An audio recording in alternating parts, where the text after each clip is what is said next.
তোমরা অনেকে আমাকে জিজ্ঞাসা করেছিলে মেডিকেল রিপ্রেজেন্টেটিভের ইন্টারভিউতে একজন ইন্টারভিউয়ার কী কী দেখে আমাদের সিলেক্ট করবে। তো চলো আজকে একজন আমাদের জেডেসেন স্যারের সাথে কথা বলবো, মিস্টার কুন্তল সরকার। উনি একজন লিডিং ফার্মা কোম্পানির জেডেসেন।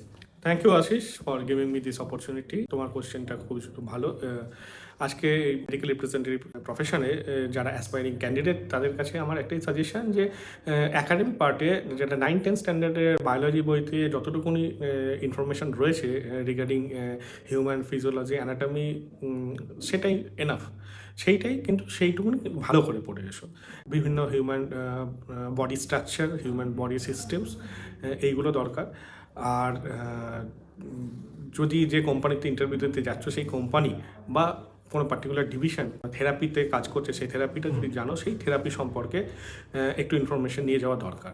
যেমন ধরো যদি কোনো কোম্পানি ধরো কার্ডিওলজি ডিভিশনের জন্য ইন্টারভিউ দিতে আসো, তো বেসিক কার্ডিওলজিতে কী কী ডিজিজ রয়েছে, কী কী মেডিসিনস ইউজ হয় এবং ওই পার্টিকুলার কোম্পানির কী কী মেডিসিন আছে, এইটুকুনি ইনফরমেশন মার্কেট থেকে গ্যাদার করে নিয়ে যাওয়া দরকার। আর কমিউনিকেশন আমার কাছে কমিউনিকেশন হচ্ছে টু এক্সপ্রেস ইউর সেলফ। তো এইটুকুনি যদি কেউ করতে পারে ইংলিশে, that is more than enough. আর আরেকটা মোস্ট ইম্পর্টেন্ট জিনিস আমি দেখি ইন্টারভিউটা, সেটা হচ্ছে জব নিড।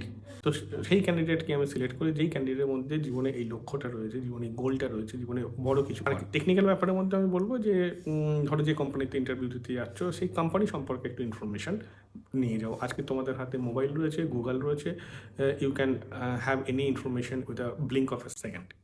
তো এই ইনফরমেশনগুলো নিয়ে প্রিপারেশন করে ইন্টারভিউ দিতে গেলে সাফল্য আসবে।